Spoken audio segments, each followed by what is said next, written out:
Welcome to Radio Ravenheart, broadcasting from Earth 301. Today's topic is unit positioning and why it matters. This is my first video for DCDL, and I hope that it's useful for everyone watching. This is pretty quickly thrown together, but I hope it gets the point across for anyone watching. The reason I'm putting this together because there's been an increase of newer players asking the question about positionings in the general channel, the official Discord. And I just wanted to share some positioning tips for everyone in general. There's a lot of information that people that have been on the game for some time that have, and it's not really conveyed well unless you ask.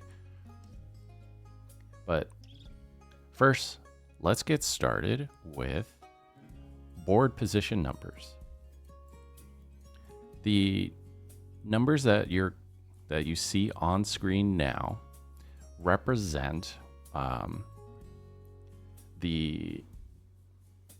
where the units will go. The screen is from the preset squad, and this used to be different, but this notation is actually a lot better than it used to be. So from the front left position, then to the right, we have 1 and 2. And then from the back left position to the right, we have 3, 4, and 5. This corresponds with the order of how the units are listed, which you can also see here. And basically from left to right of the selected roster units, it will be 1, 2, 3, 4, and 5. Which corresponds with the previous indicators from the board.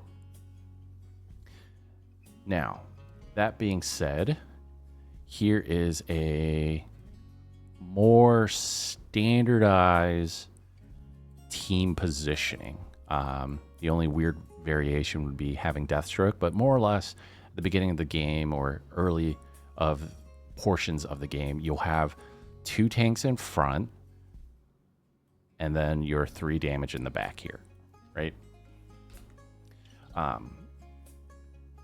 But here's why and what really matters about it. So I'm going to change this to red. These 3 left units will always attack this left unit, and then these 2 right units will always attack the right unit. And there's a couple of exceptions to this rule, and I can get into one very specific one later. But the positioning and targeting is also mirrored on the enemy side, right? So these 3 units, the Two-Face, Green Arrow, and Robin will attack Scarecrow, and then this Two-Face and Robin will attack Deathstroke. However, Deathstroke has a very unique interaction of jumping to the highest attack unit, so in this case would be any of these 5. But the way things will happen is that, as I mentioned, Scarecrow, Joker, and Ivy will attack this Robin, right? So these 3 will focus this guy, and then these 2 will focus this guy again.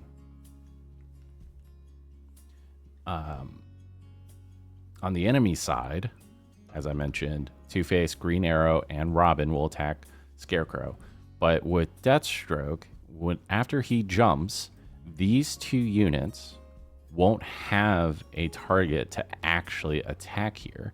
So they'll actually end up focusing the Scarecrow. So the front left position is your primary tank position, essentially, and the front right position is your off tank or something else, depending on how you want to consider it. Any retargeting of Deathstroke in this specific instance will occur from the backline units, these guys right here, after their auto attack animations when he is back there. So that is the primary and most common example. Now, a very specific example is if you run into a situation where there's multiple Deathstrokes, right? So let's take this as the example here. There are 5 Deathstrokes. This is a higher up training sim level, but the principles will apply for lower levels. But these death strokes are generally just a backline nightmare. This applies for PvE and PvP, but in terms of climbing the training sim ladder or realms of fate, you can kind of play around with your positioning a little bit more. At the start of the fight, all of these guys will jump my Joker because he is currently the highest attack unit that I have on this team. And to show that, this is a little screenshot that I took of it, but they immediately jump the Joker here, and then they are now attacking Constantine, right? But what you can do to kind of play around with it is actually bait your highest attack unit, in this case Joker. So I placed him up in this front right position, because what happens with that is the Scarecrow and the Superman will both flank all of these Deathstrokes here.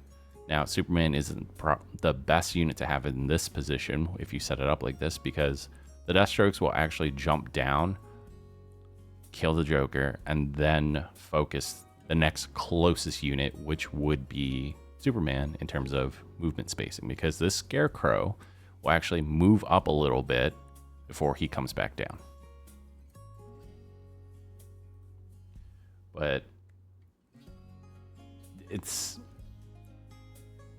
doesn't specifically stop the Deathstrokes from jumping to another high attack target after their cooldown occurs, but it'll at least buy you enough time to be able to do something in the fight, right?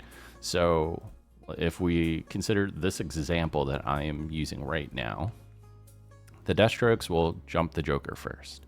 Auto attack wise, they'll probably drop the Superman next. And then after a 10-second period, they will either jump to Sinestro or Constantine, who by that time should have been able to cast once or twice. But with that said, this will be the end of this video, and I'll be back with more if there's decent traction. Just wanted to get this out there for everyone. Thank you for watching, even though it's a little bit shorter, but I hope that it gets enough of the information across for you. And hopefully there's more to come. Working on a transmute guide. There's some people in the community that have wanted me to do a tier list as well.